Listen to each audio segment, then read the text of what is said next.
44회차 복귀를 진행을 하도록 하겠습니다. 사실 45회차가 K리그2 4경기 그리고 미국 MLS 메이저리그 사커 경기가 10경기이기 때문에 다음 회차 같은 경우에는 J리그 경기들이 들어오지 않는다는 점에서 이 J리그 복귀는 건너뛰려고 했지만 이 46회차나 47회차에서도 J리그 경기들이 들어올 가능성이 높기 때문에 J리그 역시 복귀를 해드리도록 하겠습니다. 첫 번째 경기 마치다 대 시미즈 경기였는데 3대 0으로 마치다가 대승을 거뒀습니다. 이 마치다 같은 경우에는 최근 몇 시즌 동안 돌풍을 일으키고 있는 J리그 팀이라고 볼 수 있겠고, 대한민국의 오세훈 선수와 나상호 선수가 활약을 하고 있기 때문에 이 국내 팬들에게도 점점 애정을 얻고 있는 마치다라고 보시면 되겠습니다. 현미경 분석에서 마치다의 우세를 점쳐드렸고, 마치다가 최근에 연승 행진을 달리고 있다는 점과 마치다가 시미즈보다 측면 크로스와 세트피스 상황에서의 골 결정력이 높기 때문에 마치다가 좀 더 유리할 수 있다고 말씀을 드렸었고, 다만 한 가지 리스크라고 볼 수 있었던 것은 마치다가 이번 시즌 오히려 원정에서 성적이 좋고 홈에서 성적이 떨어지기 때문에 이번 시즌 1차전 맞대결 시미즈와 2대2 무승부에 그쳤었던 마치다라는 점에서 무승부 이변까지는 언급을 들었었는데 마치다의 무난한 3대0 대승이 나왔다고 보시면 되겠습니다. 이 두 번째 경기 오카야마 대 산포이로 경기인데 이 경기는 개인적으로 상당히 아쉬웠습니다. 현미경 분석에서 단통 무승부로 이변을 노렸었는데 산포이로가 후반전 추가 시간 막판에 극장골을 넣으면서 산포이로의 1대0 신승이 나왔었기 때문에 굉장히 아쉬웠다고 보시면 되겠습니다. 제가 두 번째 경기 이변 무승부 픽을 말씀을 드리면서 산포이로 같은 경우에는 자신들이 경기를 주도하는 점유율을 높게 가져가는 구도 속에서 오히려 수비적으로 내려앉는 팀들을 상대로 밀집 수비를 뚫어냄에 있어서 상당히 어려움을 겪고 있다고 말씀을 드렸고, 이 오카야마 같은 경우에는 J리그에서 공격력은 상당히 떨어지지만 수비력적인 측면에서 실점이 두 번째로 적었던 팀이기 때문에 이미 이번 시즌 역시 1차전 맞대결에서 오카야마가 1대0으로 승리를 거둔 만큼 산포이로가 또다시 오카야마 상대로 공격적이고 주도적인 경기 운영을 하는 구도가 형성이 된다면 오카야마의 짠물 수비에 가로막혀 무승부 이변이 나올 가능성이 높다고 말씀을 드렸는데 0대0 무승부로 끝날 것 같다가 후반 막판에 산포이로가 추가 시간에 한 골을 넣었기 때문에 개인적으로는 조금 아쉬웠던 2번 경기라고 보시면 되겠습니다.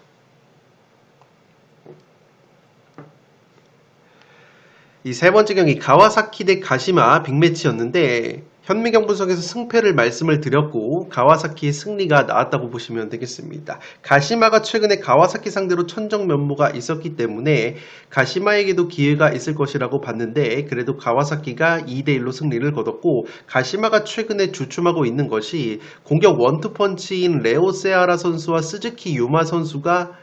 이번 시즌에도 좋은 모습을 보여주고 있지만 이 두 선수 외에 이렇다 할 득점 루트가 조금은 부족해 보이는 것이 바로 가시마이고, 가시마가 확실히 홈에서는 성적이 상당히 좋지만 원정에서 기복이 꽤 심하기 때문에 이번 시즌 가시마가 우승 경쟁을 계속해서 유지를 하려면은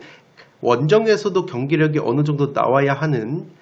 이 과제가 있을 것으로 생각이 됩니다. 이 가와사키 같은 경우에는 이번 시즌에 J리그에서 무승부가 가장 많은 팀이라서 가와사키 역시 잡아야 하는 경기에서 무승부로 통수를 치는 경향이 조금은 있었지만 그래도 가시마 상대로 천정면모를 극복을 하면서 2대1 승리를 거뒀다고 보시면 되겠습니다.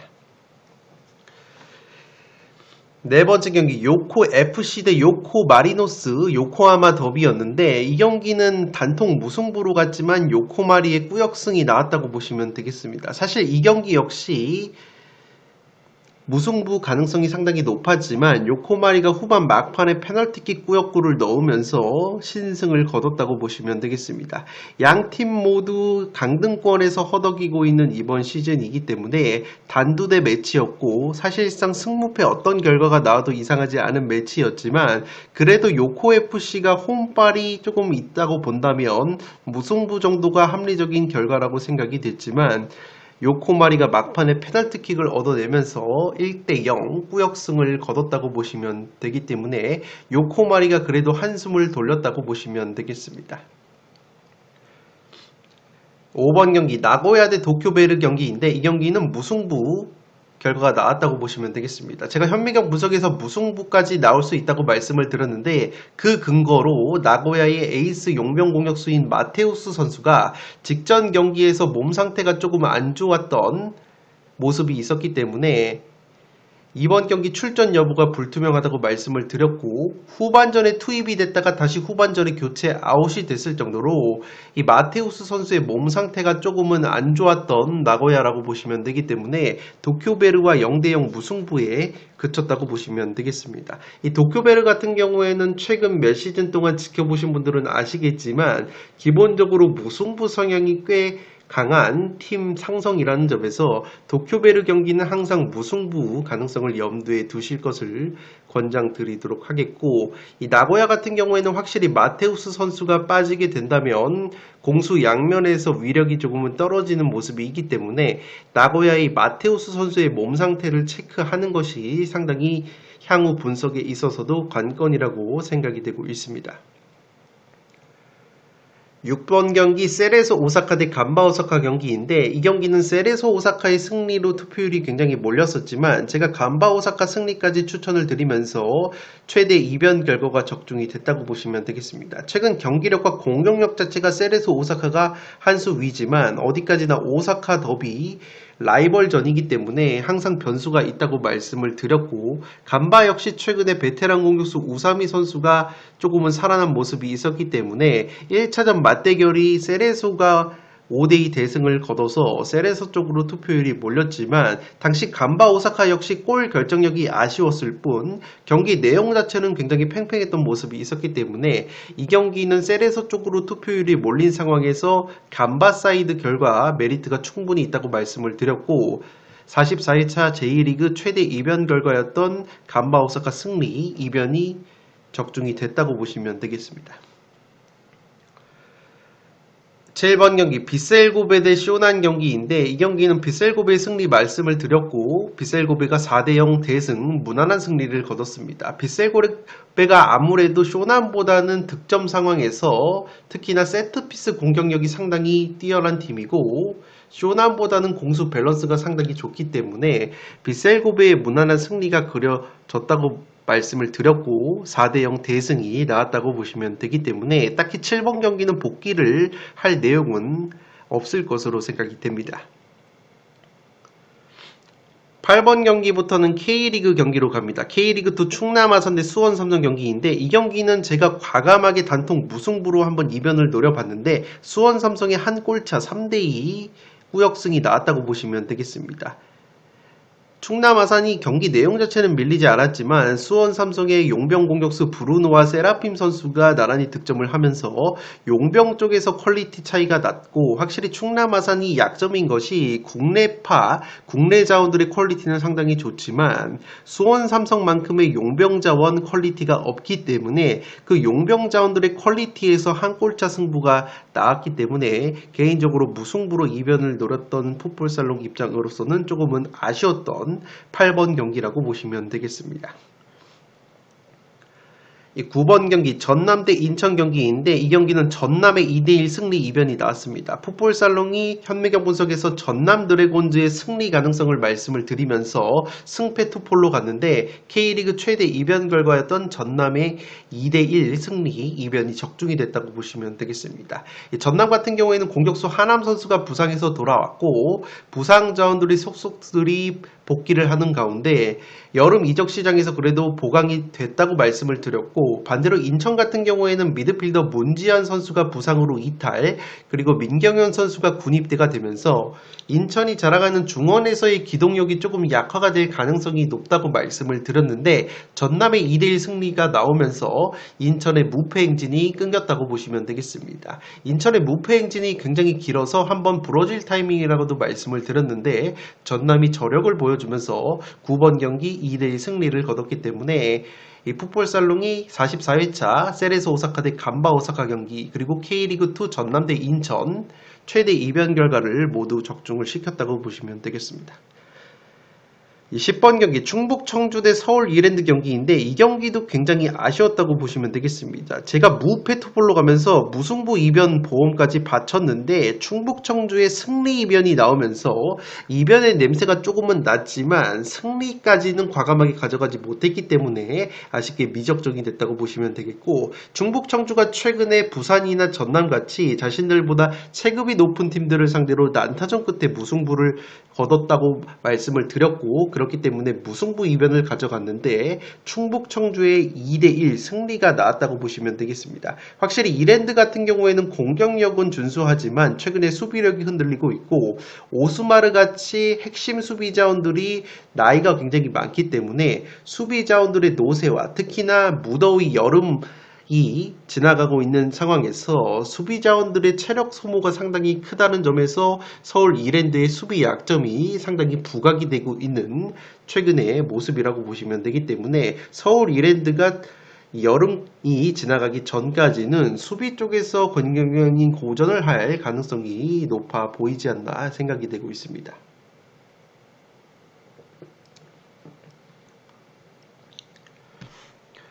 11번 경기 경남 대 안산 경기인데, 이 경기는 승패로 갈랐는데 무승부 빵꾸가 나오면서 조금은 석이 죽었다고 보시면 되겠습니다.